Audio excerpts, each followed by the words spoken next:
મહારાષ્ટ્રમાં સતત રાજકીય સંકટ છે તે ઘેરું બની રહ્યું છે। શિવસેનાના જે બાગી ધારાસભ્યો છે તે ગુવાહાટી પહોંચી ગયા છે। સુરતથી તેઓ ગુવાહાટી પહોંચ્યા છે। આ બધા જે બળવાખોર ધારાસભ્યો છે, બાગી ધારાસભ્યોએ 35 સંખ્યાબળનો દાવો પણ કર્યો છે। તો શિવસેનાના ધારાસભ્યોએ જણાવ્યું છે કે અમે અહીંયા ફરવા આવ્યા છીએ। 40 ધારાસભ્યો ગુવાહાટી આવ્યા છે તેવું એકનાથ શિંદે નિવેદન આપ્યું છે।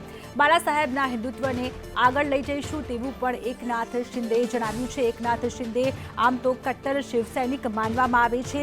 તેમને હાલ તો શિવસેનાએ ધારાસભ્ય પદના નેતાના પદ પરથી દૂર કરી દીધા છે। તે બધા જ જે બળવાખોર ધારાસભ્યો છે તેમને સુરતથી ગઈકાલે રાત્રે જ ગુવાહાટી શિફ્ટ કરવામાં આવ્યા છે।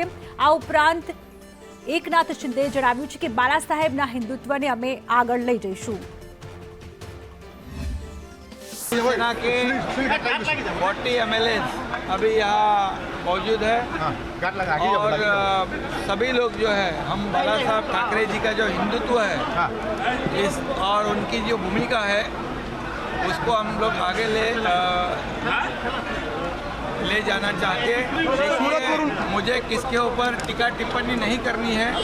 मुझे इतना ही बात है कि जो शिवसेना के MLA हैं आज यहाँ मौजूद है और बाला साहब की जो हिंदुत्व की बात है उसे हम लोग आगे जाएंगे। तो महाराष्ट्र विधानसभाની સ્થિતિ પર નજર કરીએ તો પહેલી સંભાવના બળવાખોર ધારાસભ્ય જો સરકાર સાથે છેડો ફાડે તો સરકાર બહુમતી છે તે ગુમાવી શકે છે। આ પહેલી સંભાવના છે।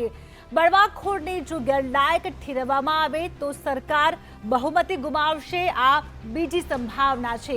ત્રીજી સંભાવનાની વાત કરીએ તો કોઈ પણ પક્ષ બહુમતી પુરવાર ન કરી શકે તો રાષ્ટ્રપતિ શાસન છે તે લાદવામાં આવી શકે છે।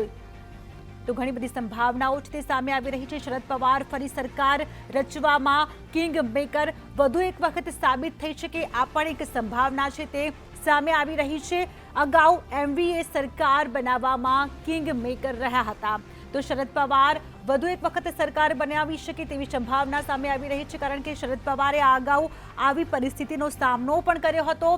MVA સાથે હાલ 53 જેટલા ધારાસભ્યો છે તો મહાવિકાસ અઘાડી સાથે 53 જેટલા ધારાસભ્યો છે તેમની સાથે સમાવેશ છે। જો MAV ફડણવીસ પવારને માફ કરે તો ભાજપ સાથે ગઠબંધન પણ થઈ શકે છે, ભાજપ સાથે સરકાર બની શકે છે। મહારાષ્ટ્ર વિધાનસભાની કુલ 288 બેઠકો છે જેમાં ભાજપ પાસે પોતાની 105 બેઠકો છે, શિવસેના પાસે 56 જેટલી બેઠકો છે, NCP પાસે 54 બેઠકો છે, કોંગ્રેસ પાસે 44 બેઠકો છે અને અન્ય પાસે 29 બેઠકો છે જ્યારે એક બેઠક છે તે સંપૂર્ણપણે ખાલી છે। તો અત્યારે જે પ્રમાણે મહારાષ્ટ્રનું ચિત્ર ઊભું થઈ રહ્યું છે તેમને 288 જેટલી કુલ બેઠકો છે અને બહુમત સાબિત કરવા માટે 145 જેટલો જે આંકડો છે તે ખૂબ જ જરૂરી છે જ્યારે NCP પાસે 53 બેઠકો, શિવસેના પાસે 55 બેઠકો છે।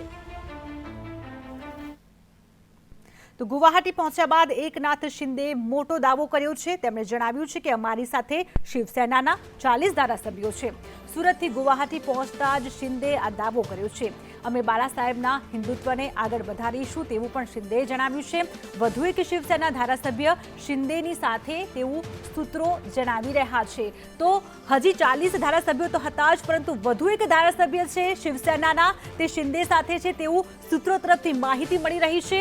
MLA યોગેશ કદમ આજે ગુવાહાટી જશે તો રામદાસ કદમના પુત્ર છે યોગેશ કદમ। MLA યોગેશ કદમ રામદાસ કદમના પુત્ર છે। બાગી ધારાસભ્યોને મળ્યા છે અને અસમના CM હેમંત બિસ્વા શર્માને પણ તેઓ મળ્યા છે। તો અત્યાર સુધી 40 ધારાસભ્યો હતા જેમણે બગાવત કરી ચૂકી છે અને વધુ એક ધારાસભ્ય તે ગુવાહાટી જશે। તો આજે બપોરે 1 વાગે મહારાષ્ટ્ર કેબિનેટની બેઠક છે તે મળવાની છે। ઉદ્ધવ ઠાકરે આજે કેબિનેટની બેઠક છે તે બોલાવી છે કારણ કે મહારાષ્ટ્રમાં ઉદ્ધવ ઠાકરેની સરકાર પર જે પ્રમાણે સંકટના વાદળો છે તે ઘેરાઈ રહ્યા છે। એકનાથ શિંદે બળવો પોકાર્યો છે। 40 ધારાસભ્યો તો હતા જ, વધુ એક ધારાસભ્યનો ઉમેરો થયો છે, ધારાસભ્ય પણ આજે ગુવાહાટી જશે। આ બધી જ પરિસ્થિતિ સર્જાઈ છે તેનું નિવારણ કેવી રીતે લાવ્યું તેમાંથી બહાર કેવી રીતે નીકળવું આ બધી જ ચર્ચા છે તે આજે કેબિનેટ બેઠકમાં થવા જઈ રહી છે। મહારાષ્ટ્ર સરકાર ઉદ્ધવ સરકાર આજે બપોરે 1 વાગે કેબિનેટની બેઠક છે તે બોલાવશે।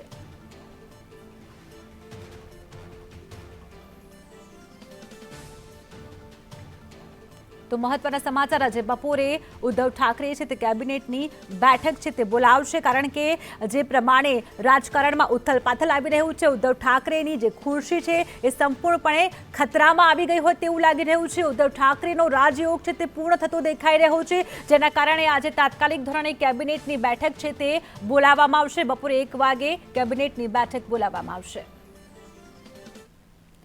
તો સામના દ્વારા ભાજપ પર શિવસેના છે તે ભડક્યું છે. મહારાષ્ટ્રમાં તલવારથી તલવાર ભીડાશે તેવું સામના દ્વારા જણાવવામાં આવ્યું છે. મહારાષ્ટ્ર સરકારને તોડવા ઈચ્છે છે બીજેપી.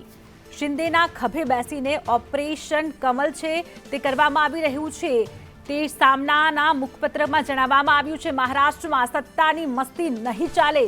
શિવસેનાએ ભાજપને ઈસ્ટ ઇન્ડિયા કંપની ગણાવી છે. તો શિવસૈનિકો છે ભાજપના આ જે પગલાથી ખૂબ જ નારાજ છે અને સામના જે પેપર આવી રહ્યું છે તેમાં આ પ્રકારે જે હેડલાઇન્સ છે તે લખવામાં આવી છે. મહારાષ્ટ્ર સરકારને તોડવા માટે ઈચ્છે છે. મહારાષ્ટ્રમાં તલવારથી તલવાર ભીડાશે તેવું પણ આમાં લખવામાં આવ્યું છે. શિંદેના ખભે બેસીને ઓપરેશન કમલ છે તે પાર પાડવામાં આવી રહ્યું છે તેવું સામના મુખપત્રમાં લખવામાં આવી રહ્યું છે, કારણ કે આ પ્રમાણે જે ધારાસભ્યો છે શિવસેનાના તેમને પહેલા સુરત લઈ જવા, સુરતથી તેમને ગુવાહાટી શિફ્ટ કરવા, આ બધાને જ લઈને ક્યાંક ને ક્યાંક જે શિવસેનાના જે નેતાઓ છે દાવો કરી રહ્યા છે કે ભાજપ છે તે સત્તા ભૂખ્યું છે, તે સત્તા મેળવવા માટે કંઈ પણ કરી શકે છે. મહારાષ્ટ્રમાં સત્તાની મસ્તી નહીં ચાલે તેવું પણ સામનામાં જણાવવામાં આવ્યું છે. શિવસેનાએ ભાજપને ઈસ્ટ ઇન્ડિયા કંપની ગણાવી નાખી છે.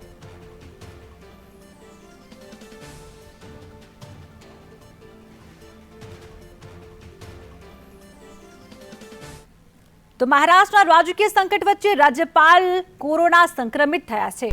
મહારાષ્ટ્રના રાજ્યપાલ ભગતસિંહ કોશિયારી કોરોના સંક્રમિત થયા છે. ભગતસિંહ કોશિયારી કોરોના સંક્રમિત થતા તેમને હોસ્પિટલમાં દાખલ કરવામાં આવ્યા છે. મહારાષ્ટ્રમાં એક પ્રમાણે એક બાજુ રાજકારણમાં ભારે ઉથલપાથલ મચી છે, ત્યાં બીજી તરફ એવા સમાચાર સામે આવી રહ્યા છે કે ભગતસિંહ કોશિયારી કોરોના સંક્રમિત થયા છે, તેમને હોસ્પિટલમાં દાખલ કરવામાં આવ્યા છે. તેમની તબિયત લથડતા કોરોના રિપોર્ટ છે તેમનો કરાવવામાં આવ્યો હતો. તેમને લક્ષણો દેખાઈ રહ્યા હતા કોરોનાના, ત્યારબાદ તેમનો કોરોના રિપોર્ટ કરાવ્યો અને કોરોના રિપોર્ટ છે પોઝિટિવ આવ્યો છે. અત્યારે હાલ ભગતસિંહ કોશિયારીને હોસ્પિટલમાં દાખલ કરવામાં આવ્યા છે. ભગતસિંહ કોશિયારી મહારાષ્ટ્રના રાજ્યપાલ છે. ગોવાના રાજ્યપાલ શ્રીધર પિલ્લાઈને પણ જે સમગ્ર જે બાગડોર છે તે સોંપાઈ શકે છે. મહારાષ્ટ્ર રાજ્યપાલનો વધારાનો જે ચાર્જ છે તે શ્રીધર પિલ્લાઈને સોંપાય તેવી પૂરેપૂરી શક્યતા છે, કારણ કે અત્યારે મહારાષ્ટ્રની પરિસ્થિતિ છે ખૂબ જ ગરમાઈ રહી છે. રાજકારણમાં ભારે ઉથલપાથલ સર્જાઈ રહી છે, તેવામાં મહારાષ્ટ્રના રાજ્યપાલની તબિયત કથળતા જે ગોવાના રાજ્યપાલને સમગ્ર જે પરિસ્થિતિ છે તેની જવાબદારી સોંપવામાં આવે તેવું લાગી રહ્યું છે.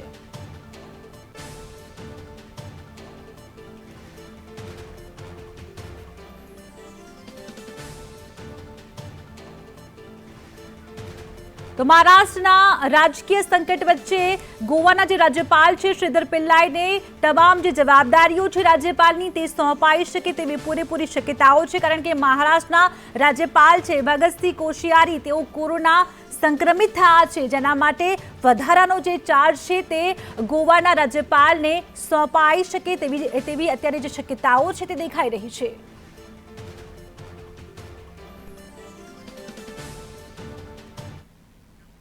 તો મહારાષ્ટ્રનું રાજકારણ છે તે અત્યારે ગરમાઈ રહ્યું છે. ઉદ્ધવ સરકારનો રાજયોગ ક્યાંક ને ક્યાંક પૂરો થઈ રહ્યો હોય તેવું લાગી રહ્યું છે, કારણ કે જે પ્રમાણે જો સમીકરણોની વાત કરીએ તો મહારાષ્ટ્રમાં 288 બેઠકો માટે 145 બેઠકોની જરૂર છે, પરંતુ 40 થી 42 જેટલા જે ધારાસભ્યો છે તેમણે પોતે તે બાગી નીવડ્યા છે, તેમણે તે બળવાખોર બન્યા છે અને તેઓ છે તે સુરતથી ગુવાહાટી તેમને શિફ્ટ કરવામાં આવ્યા છે.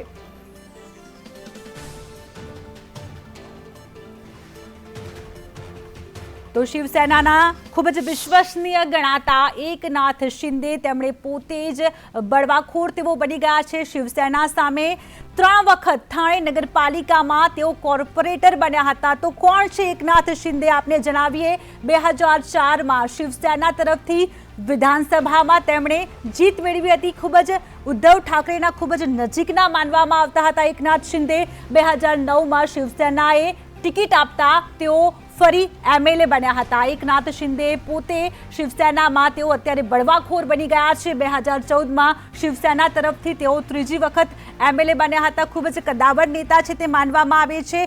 ક્યાંક ને ક્યાંક તેમને જો કે ધારાસભ્ય પદના નેતા પણ બનાવવામાં આવ્યા હતા, પરંતુ આ બળવાખોરી કર્યા બાદ તેમને ધારાસભ્ય પદના નેતા તરફથી બરતરફ કરવામાં આવ્યા છે. સત્તા માટે ક્યારે વિશ્વાસઘાત નહીં કરીએ તેવું ટ્વીટ કરીને એકનાથ શિંદેએ જણાવ્યું છે. અને એકનાથ શિંદે હિન્દુત્વમાં માનવાવાળા છે. તેઓ જણાવે છે કે બાળા સાહેબ ઠાકરેનો જે ઇતિહાસ છે, જે હિન્દુત્વને આગળ તેઓ લઈ જશે, આ પ્રકારના નિવેદનો પણ હાલ એકનાથ શિંદેના સામે આવી રહ્યા છે. સતત તેઓ કહી રહ્યા છે કે અમે સત્તા માટે ક્યારે પણ વિશ્વાસઘાત નહીં કરીએ. તો કોણ છે એકનાથ શિંદે? આપને ફરી જણાવીએ, 2019માં કેબિનેટ મંત્રી તરીકે એકનાથ શિંદે છે તે ચૂંટાયા હતા. કદ્દાવર નેતા માનવામાં આવી શકે, કદ્દાવર નેતા છે એકનાથ શિંદે. ઉદ્ધવ ઠાકરેના ખૂબ જ નજીકના માનવામાં આવે છે. શિવસેનાના નેતા તરીકે તેમની નિયુક્તિ થઈ હતી. આ પહેલા સૌપ્રથમ જો વાત કરીએ તો ખૂબ જ ગરીબીમાં તેમણે પોતાનો જે સમય છે એકનાથ શિંદે વિતાવ્યો હતો. તેઓ ઓટો રિક્ષા ડ્રાઈવર પણ હતા એકનાથ શિંદે. ત્યારબાદ ધીરે ધીરે તેઓ રાજકારણમાં પ્રવેશ મેળવ્યો અને ખૂબ જ તેઓ આગળ વધ્યા હતા. 3 વખત થાણે નગરપાલિકામાં તેઓ કોર્પોરેટર પણ રહી ચૂક્યા છે. તો એકનાથ શિંદે કદાવર નેતા અને તેમણે પોતાની જ પાર્ટીમાં બળવાખોરની ભૂમિકા છે તે ભજવી હતી. ક્યાંક ને ક્યાંક તેઓ કોંગ્રેસ સાથે ગઠબંધનથી પણ નારાજ જણાઈ આવતા હતા.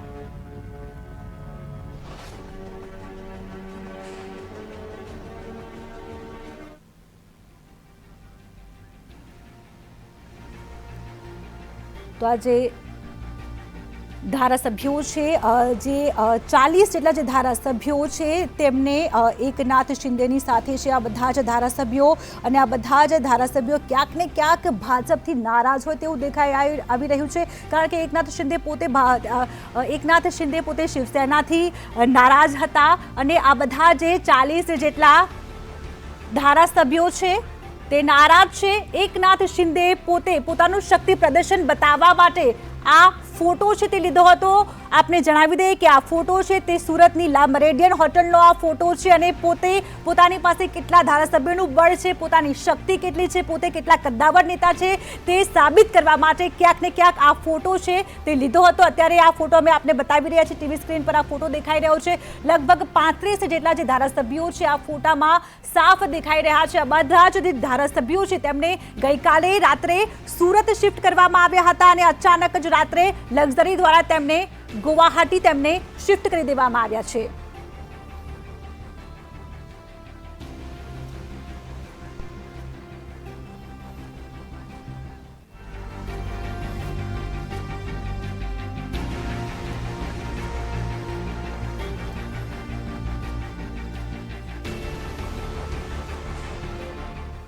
તો ઉદ્ધવ સરકારનો રાજયોગ પૂર્ણ થઈ રહ્યો તેવું લાગી રહ્યું છે.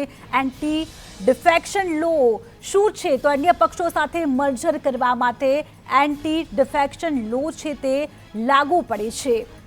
એકનાથ જૂથ પર એન્ટી ડિફેક્શન લો છે તે લાગુ પડે તો એમએલએ પદ તેમનું ન રહે. તો એન્ટી ડિફેક્શન લો પણ લાગુ પડે તેવી શક્યતાઓ નોંધાઈ રહી છે. પાર્ટીના 2/3 સભ્યો જો મર્જર માટે સહમતિ બતાવે તો પણ આ લો છે તે લાગુ ન પડે. એટલે આ ઘણી બધી શક્યતાઓ છે તે ઊભી થઈ રહી છે. એન્ટી ડિફેક્શન લો નિવારવા માટે શિંદેને 37 એમએલએનો ટેકો છે તે જોઈશે. પરંતુ અત્યારે શિંદે દાવો કરી રહ્યા છે કે તેમની પાસે 40 જેટલા ધારાસભ્યો છે. શિવસેના પાસે હાલ 56 જેટલા ધારાસભ્યો છે. તો બાગીઓની સંખ્યા 40ની આસપાસ છે. એટલે ઘણી બધી શક્યતાઓ છે તે અત્યારે સેવાઈ રહી છે. શિંદેના દાવા મુજબ 40 એમએલએ હોય તો એન્ટી ડિફેક્શન લો છે તે લાગુ નહીં પડે. તો અન્ય પક્ષો સાથે મર્જર કરવા માટે એન્ટી ડિફેક્શન લો છે તે લાગુ પડી શકે છે. આ પણ એક પ્રકારની શક્યતાઓ છે. 40 જેટલા જે ધારાસભ્યો છે, કદાવર નેતા એકનાથ શિંદે અત્યારે તો સંપર્ક વિહોણા છે. મહારાષ્ટ્રની રાજનીતિમાં અત્યાર સુધી કઈ કઈ ઘટનાઓ બની, અત્યાર સુધી શું છે તેનો ઘટનાક્રમ, એના વિશે અમે આપને જણાવીએ તો સીએમ ઉદ્ધવ ઠાકરે ઇમરજન્સી બેઠક ગઈકાલે 21મી જૂને બોલાવી હતી અને એકનાથ શિંદે છે તે સીએમ ઉદ્ધવ ઠાકરેથી સંપર્ક વિહોણા હતા. એકનાથ શિંદેની આગેવાનીમાં 35 જેટલા એમએલએ સુરતમાં તેમણે ધામા નાખ્યા હતા. અચાનક જે 35 એમએલએ છે તે ગાયબ થઈ ગયા હતા. ક્યાંક ને ક્યાંક શિવસેનાએ દાવો કર્યો હતો કે આ ધારાસભ્યોનું કિડનેપિંગ કરી લેવામાં આવ્યું છે. એનસીપી વડા શરદ પવારે એમએલએની ઇમરજન્સી બેઠક પણ બોલાવી હતી, કારણ કે આ પ્રકારના સમાચારો સામે આવી રહ્યા હતા.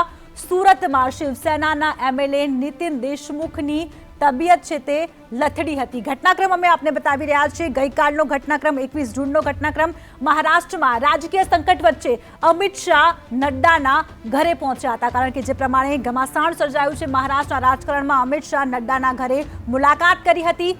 શિવસેનાના 3 જેટલા નેતાઓએ એકનાથ શિંદે સાથે વાતચીત કરી હતી, તેમને મનાવવાના પ્રયાસો કર્યા હતા। સીએમ ઉદ્ધવ ઠાકરેના નિવાસ સ્થાને ગઈકાલે ઇમરજન્સી બેઠક પણ બોલાવવામાં આવી હતી અને એકનાથ શિંદે શા માટે નારાજ છે તે માટે શિવસેનાના જે નેતાઓ છે તેમની સાથે વાતચીત કરી હતી, પરંતુ તે તેમના ફોન પર રિસીવ નહોતા કરી રહ્યા। ઉદ્ધવ ઠાકરેની બેઠકમાં માત્ર 18 જેટલા એમએલએ જ પહોંચ્યા હતા। તો આ ઘટનાક્રમ ગઈકાલનો અમે આપને બતાવી રહ્યા છીએ। એકનાથ શિંદેને ધારાસભ્ય દળના પદ પરથી અત્યારે હટાવી લેવામાં આવ્યા છે। એકનાથ શિંદે કટ્ટર જે ખૂબ જ મોટું નામ છે શિવસેનાનું, અને ભાજપના જલગાંવના નેતા સંજય કુટે સુરત પહોંચ્યા હતા ગઈકાલનો સમગ્ર ઘટનાક્રમ છે। ગઈકાલે ઉદ્ધવ ઠાકરેના ઘરે એક બેઠક પણ બોલાવવામાં આવી હતી અને એકનાથને મનાવવા માટે ઘણા બધા જે નેતાઓ હતા શિવસેનાના ત્યાં પહોંચ્યા હતા। રવિન્દ્ર ફાટક પણ સુરત પહોંચ્યા છે। આ બધા જ સમાચારો જે ગઈકાલે બન્યા હતા। શિવસેનાના વધુ એક ધારાસભ્ય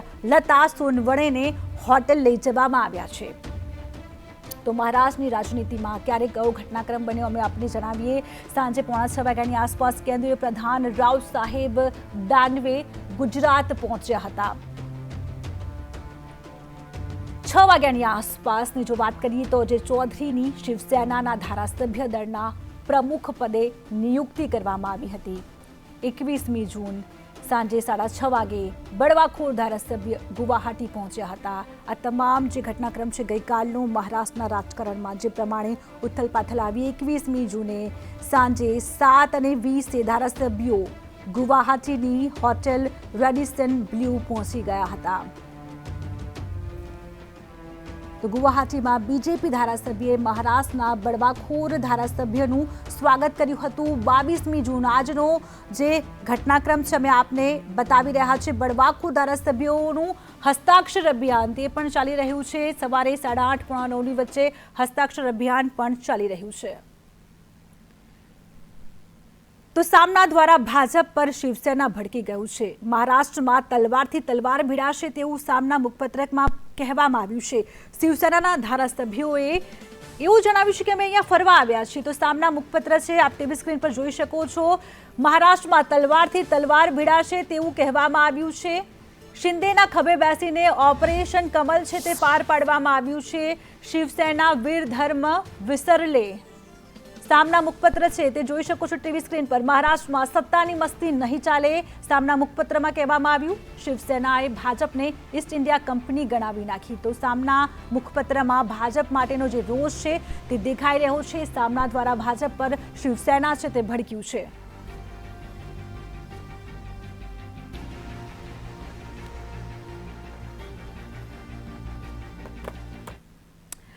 તો સૌથી મોટા સમાચાર, ઉદ્ધવ સરકારને વધુ એક ઝટકો લાગ્યો છે। મહારાષ્ટ્રમાં ઉદ્ધવ સરકારને વધુ એક મોટો ઝટકો। શિવસેનાના વધુ 2 ધારાસભ્યો ગુવાહાટી જવા માટે રવાના થઈ ગયા છે। સંજય રાઠોડ અને યોગેશ કદમ ગુવાહાટી જવા માટે રવાના થયા છે। એકનાથ શિંદેને 42 ધારાસભ્યોનું સમર્થન હોવાનો હવે દાવો કરવામાં આવી રહ્યો છે। તો શિવસેનાના 35 અને અપક્ષના 7 ધારાસભ્યોના સમર્થનનો દાવો છે તે કરાઈ રહ્યો છે। તો સૌથી મોટા સમાચાર, ઉદ્ધવ ઠાકરેની ખુરશી ખતરામાં લાગી રહી છે। રાજયોગ પૂર્ણ થઈ રહ્યો છે। વધુ 2 ધારાસભ્યો છે તે ગુવાહાટી જવા માટે રવાના થઈ ગયા છે।